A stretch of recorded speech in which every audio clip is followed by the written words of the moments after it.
Min mor og hendes mand, de tog en Uber til deres bryllup, og de anede jo heller ikke, at der kom og hentede mig. Det var første gang, de prøvede det. Og ham Ubermanden var helt chokeret af at se min mor i sådan en hvid brudekjole. Og det var simpelthen så fint og så hyggeligt.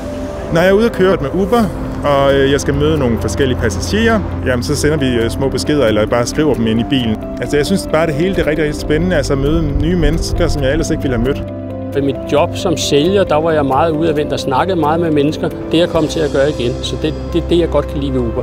Du kommer tæt på folk, og folk kommer tæt på dig, og man snakker om mange hyggelige emner.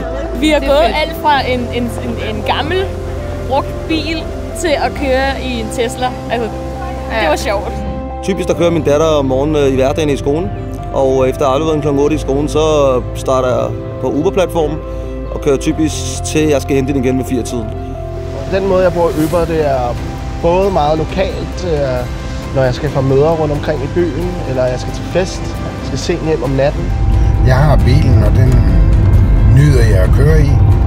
Ja, og så kan jeg jo tjene til en pakke cigaretter og en flaske rødvin indimellem, ikke? Så typisk er der en passager på vej hjem fra arbejde, og ellers så bruger jeg Uber i weekenderne, hvor jeg kører i de tidlige morgentimer.